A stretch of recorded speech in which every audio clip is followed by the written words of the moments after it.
Hello and welcome, everyone. You are listening to The Crack. This is the podcast where I ask you, what's the cracks? What's the crack, guys? What's going on out there? You alright? You good? Behaving? Yeah, I'm sure you are. It's been maybe over a week. I don't know. I didn't check when the last one came out, but it's my last day off, so I'm back in tomorrow. So I'll take the opportunity while I'm home alone. Well, almost home alone. Me and the Mexican. Lying on the floor behind me there in the poncho I got in Mexico. Very appropriate for herself. So, yeah, I was actually going to start this maybe 20 minutes ago, but I sat down. My little spare room here in the flat, my little office, library, room of quiet contemplation. It's a tiny little cluttered room that I sit in, but I sat down to do this, and I didn't even hear her coming. Usually I hear the little pause on the floor, but no. Sat down, and I felt the pause on my leg. She was standing up on her hind legs, like reaching up. Louise, what? I need to go outside. Alright, cool. If she needs to go outside and pee, I'm not gonna, no. Alright, cool. So we took her downstairs, and I put her wee harness on. She doesn't wear a lead. She wears a harness. She's a lady. And looked at the window. There's a bunch of schoolgirls in the car park. My flat's by a school, where the parents come to pick them up. They park in the car park outside the flat. Right, I'm not going to go out right now because, you see, Chica's very social. Chica's the dog, the Mexican. She's a very social creature, and if she hears people, I say social, she's nosy as fuck.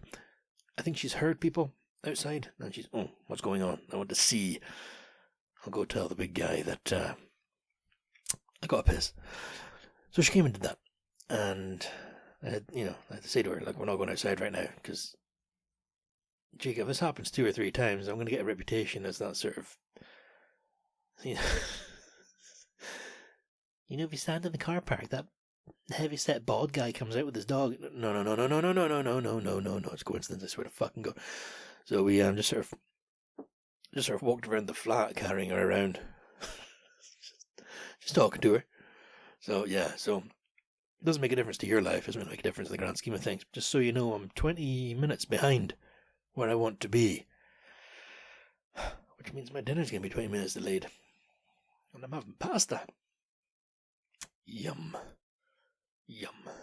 So what's been going on? What has been happening? Just a quick sort of rinse off my recent history. Well, I had a night alone, which doesn't happen a lot, just me, just chilling.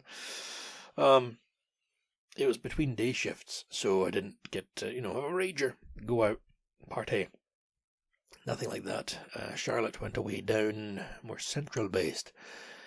She went to go and see a comedian, a live stand-up show, which I've never done.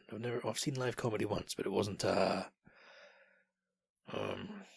They were funny. It wasn't a funny guy. They brought the laughs, but I've never gone to see an established comedian, like a dedicated show or anything like that. There's a few folk I work with, I've been to see, like, the hell was a Scottish guy? Kevin Smith? Oh, fucking hell, wasn't it? Yeah. Can't remember his name. Or,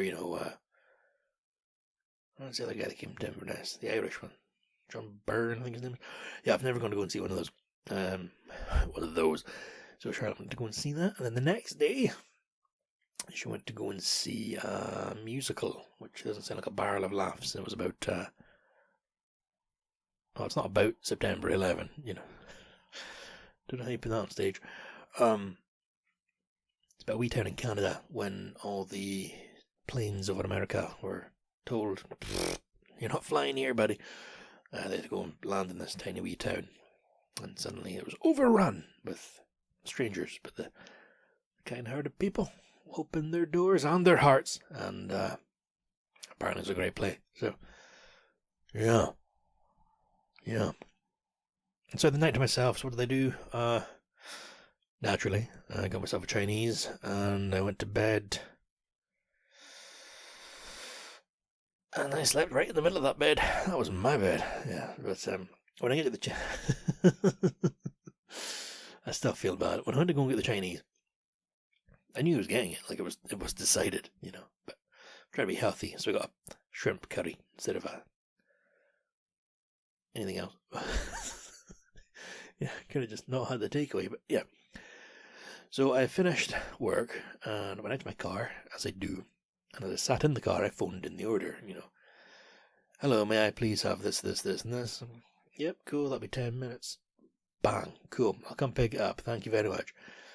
Then I went to Tesco, because you can never have enough milk, it seems, so I picked up some milk, some water. I drink fizzy water, one of those guys. And then I went to go and get the food.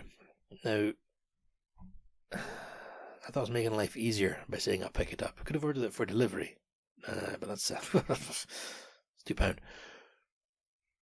And the Chinese, depending on what way I drive, arguably everything is on your way home depending on what way you drive. But there are, there's more than one way I can go. So the way I went, it was on my way home. So I got it to pick up, and I did that. But the wee Chinese that I was going to, out of convenience because of how close it is to my flat, this place is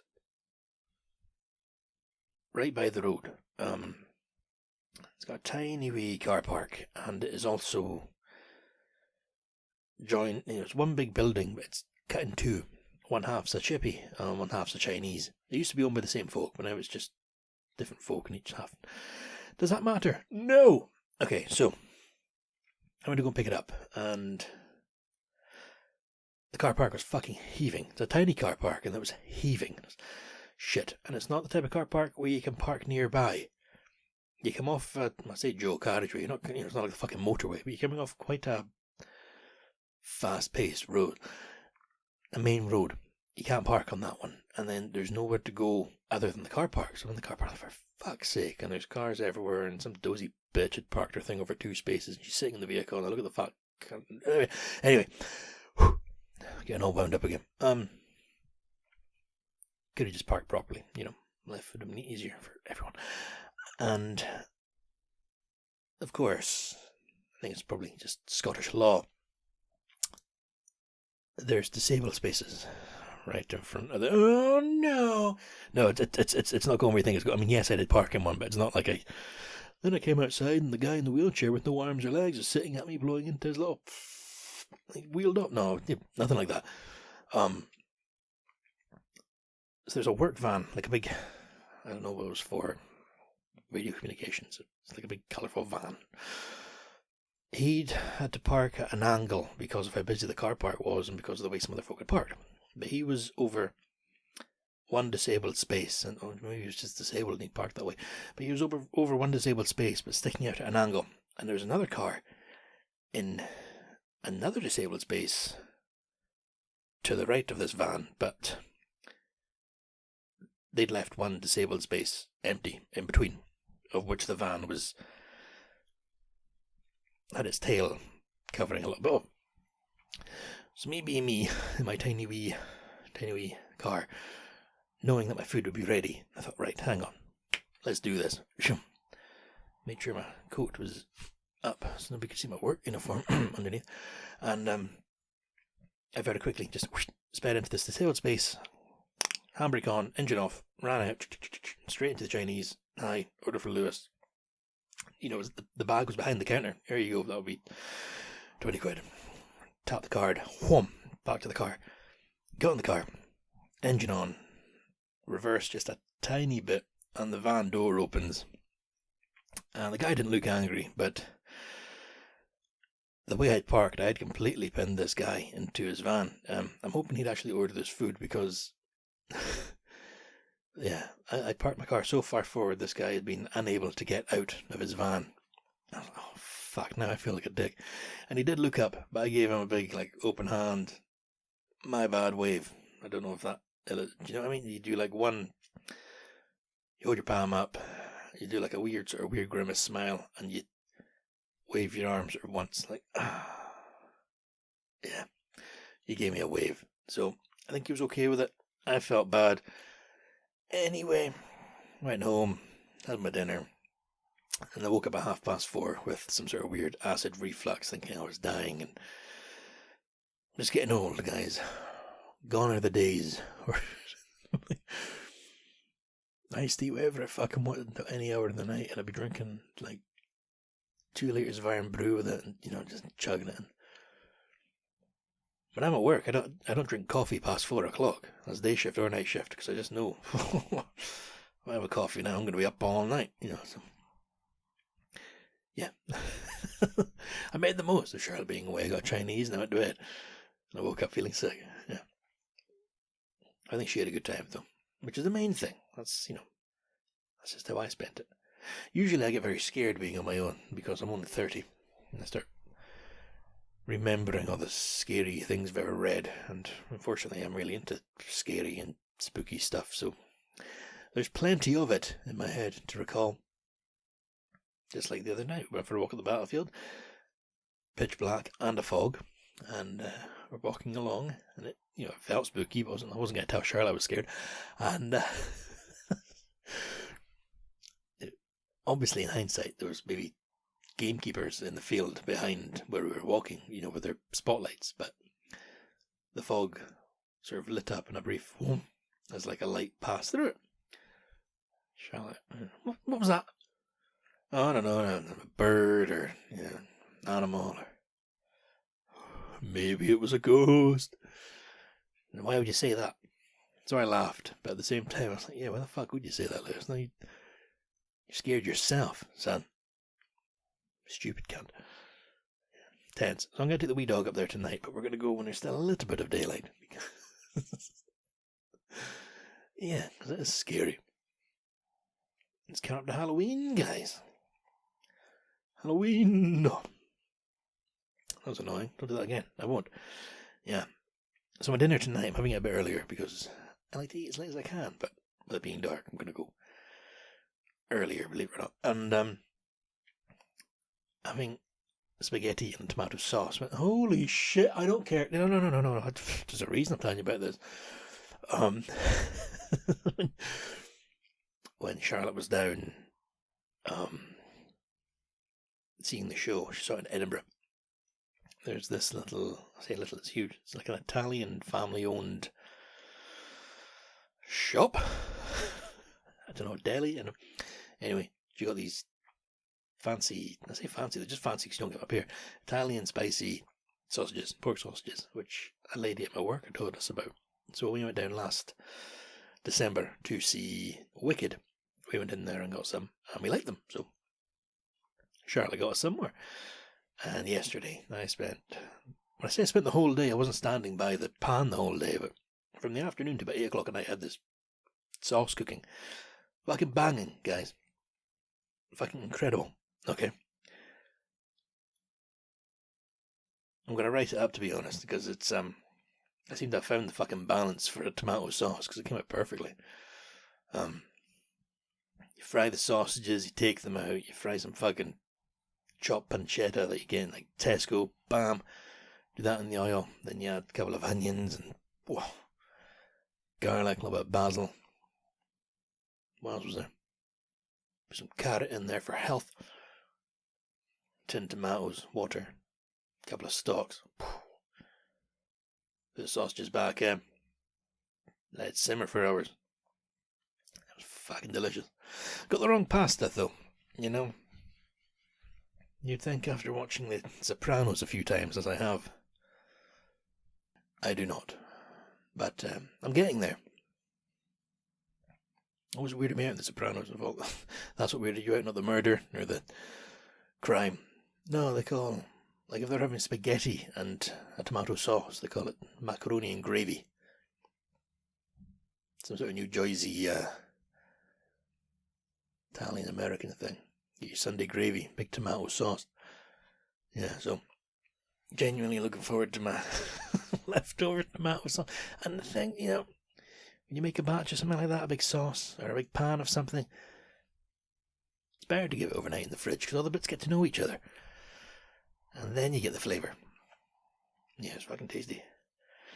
Tasty. Jesus. And then on the subject of cooking, so Charlotte went away on the first day shift, so I was working the next day, and then I did that day shift. I came home, went to bed, as you do at night. Woke up in the morning, and that means I was night shift. So that's the whole day to fire around. So what I do is I get up in the morning, have a coffee. I go back to bed around 3 or 4 in the afternoon if I can. So I'll have lunch before that, but I try to have a sort of light lunch, if that makes sense. Now, to really give you an insight to the rock and roll lifestyle I lead, we got a new frying pan, so don't get too excited.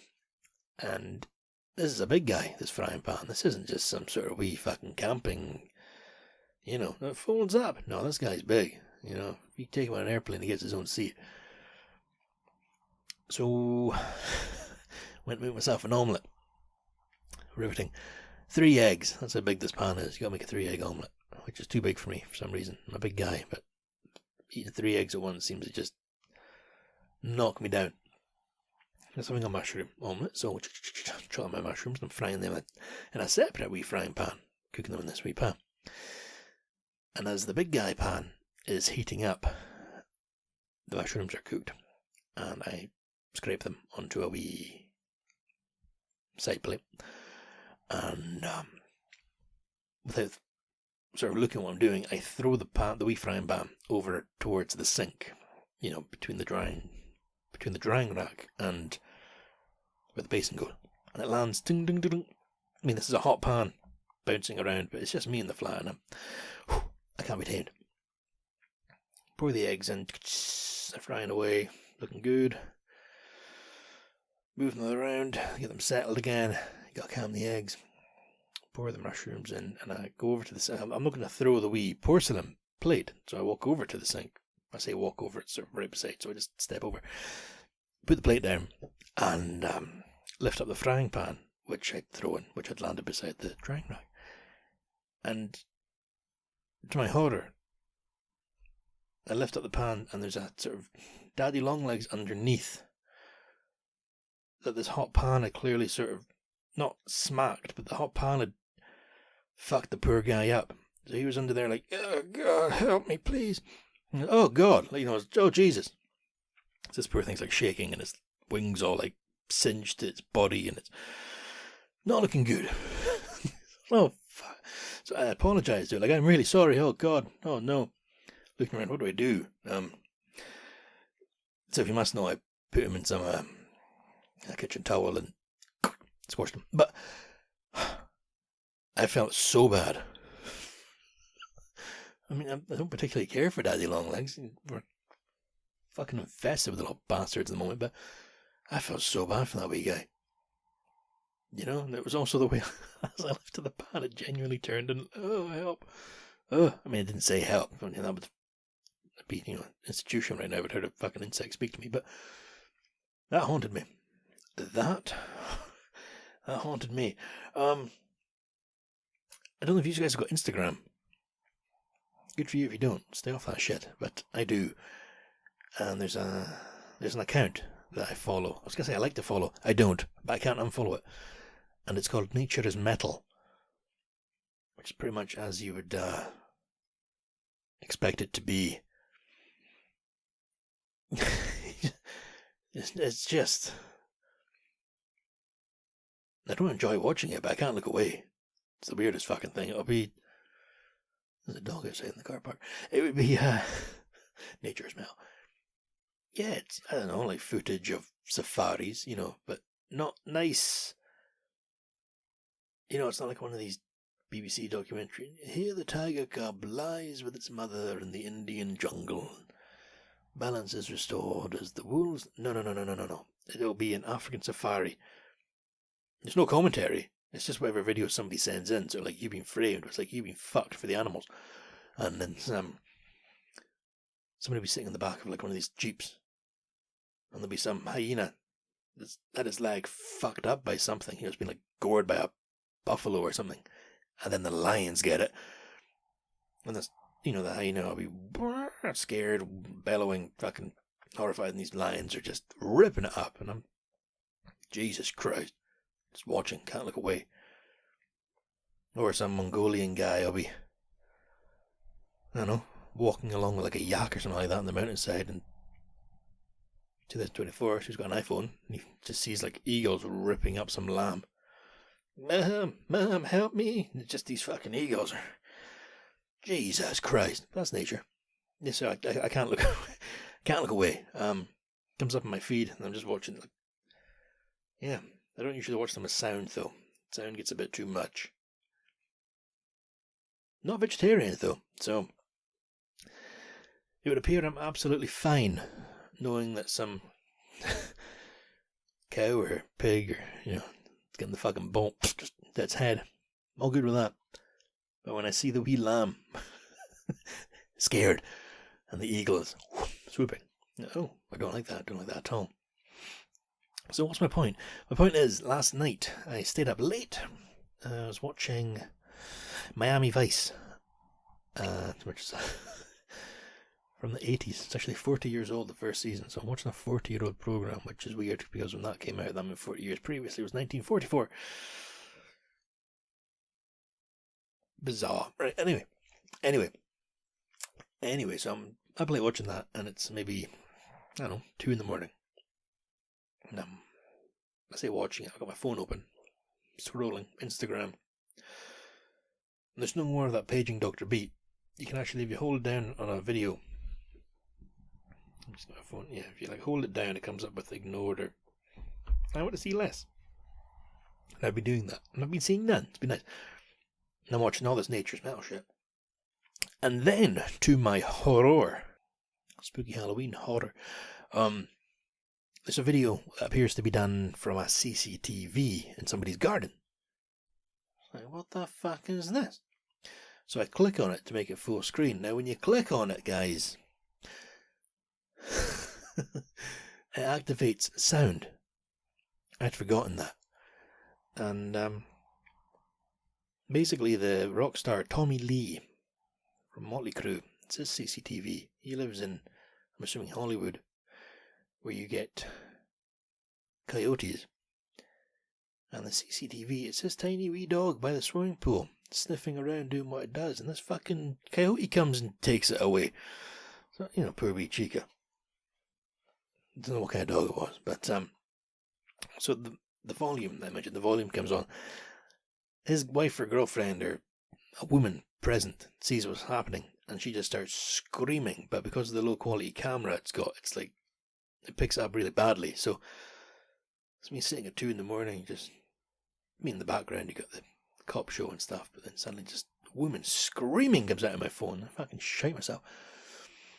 I googled it, they got the dog back, dog's okay, but holy shit, what a roller coaster it was to watch, because I watched it like 4 or 5 times because I'm fucking twisted. The wee dog's just there by the pool, and then this fucking wolf type thing just runs out and yoink, runs off with it. Imagine being like a millionaire in Hollywood and not having a fucking fence. I don't know. Like I have said to Charlotte, if we ever do get a house in the countryside and Chica's still alive, we'll have to get a big dog too, because you can't just let Chica go out. Because like her limpet, she is the size of a big bunny rabbit. And foxes will get her.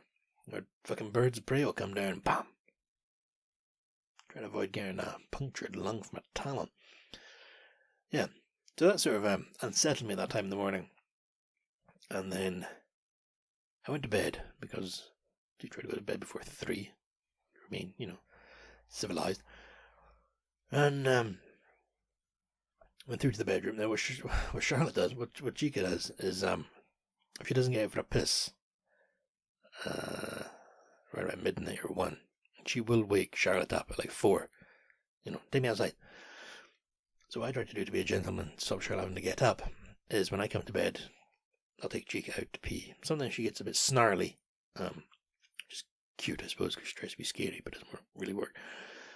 But last night, or this morning, depending how you look at it, I say last night. You know, it's actually technically the morning. Yeah, fuck off, alright?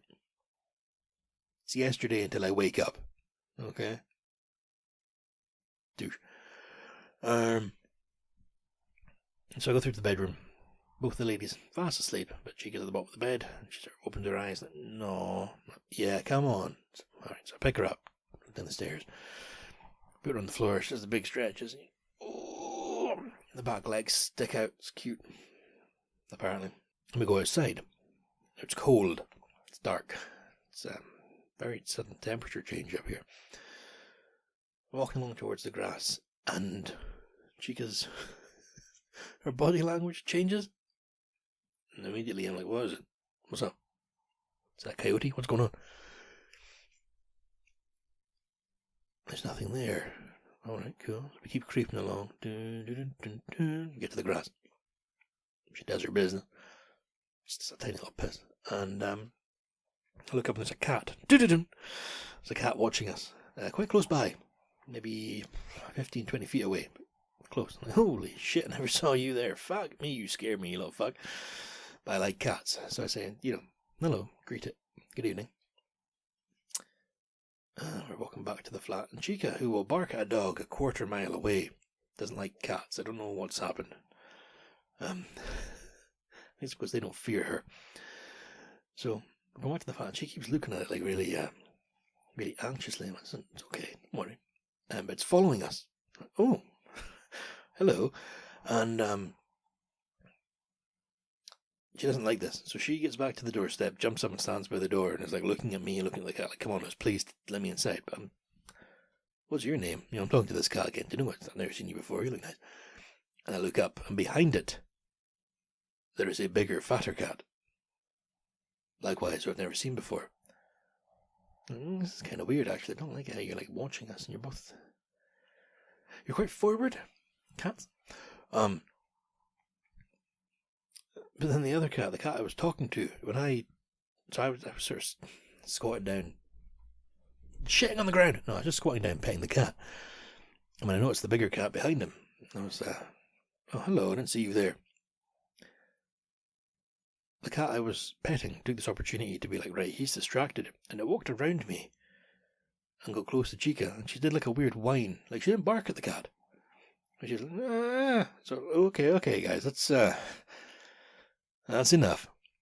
So I opened the door of the flat with enough space for Chica to sleek through, and the cat tried to follow it.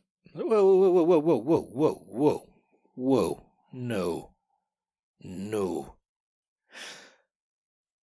I don't know if you know me, but I'm not quite as slender as a cat. So I had to I wasn't going to kick it, you know what I mean? I wasn't, pick up a cat. I put my foot in front of it, and I was like, excuse me, no, excuse me, pardon me. So I had to try and squeeze through the door to stop this cat was trying to get in my flat. Spooky. So I've not seen them today. I've been out a few times. Don't know where they are. Don't know where they came from. Where did you go? Con-eyed Joe. So there's that. There's cats that watch us at like 3 or 4 in the morning. Spooky. Yeah, but Halloween's coming, so Charlotte's taking out the wee pumpkins there on the stairs, and I'm sure gradually more decorations and autumnal themed things will appear. By the way, guys, if you live in Britain and you call it fall, I think you're wrong. Okay? This doesn't make a difference to your life, but if I'm going to Instagram and you're taking a photograph and being like, oh, it's fall. No, it's not. It's autumn. What's this fall shit? So when you work with somebody, I got new sneakers. You got trainers, bud. Okay? What is it? You gonna go play soccer? No? Huh? Use an elevator? Football on a lift. Yeah. It's weird. I don't know why it fucking winds me up. Xenophobic, perhaps? I don't know. I do not know. Weird. Yeah. And I don't know if last time in the podcast you remembered me saying I had vehicle tax due and insurance and paid the vehicle tax or emissions tax, where it's not road tax anymore. They don't even send you a badge to put in your car. So, poof, just donate some money to the government. And car insurance has gone up over £100 for the cheapest one. Right.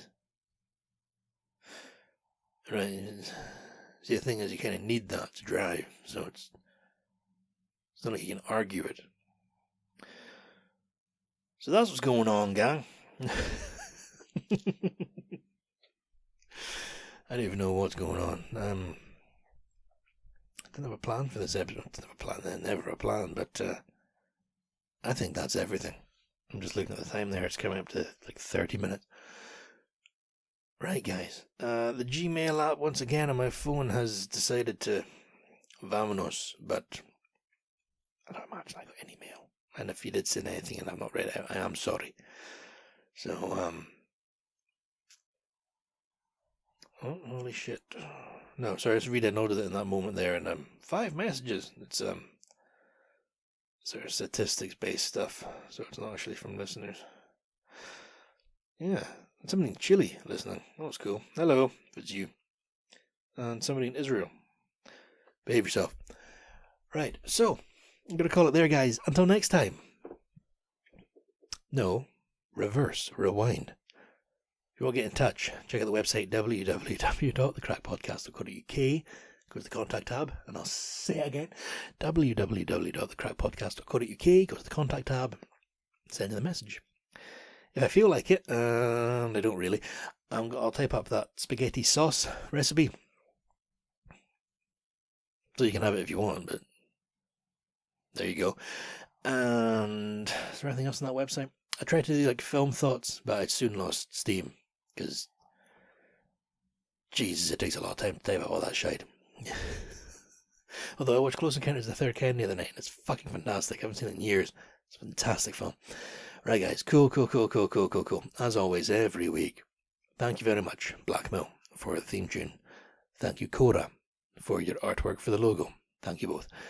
Thank you, dear listener. I mean that. Thank you for your... I meant the first 2 thanks as well, but I really do thank you for your time. Thank you very much for listening. Now, as I say every week, as is the outro, be good to yourself. Look after each other. Don't take any shit. But just be good. Alright, I'll speak to you next time, guys. Bye for now.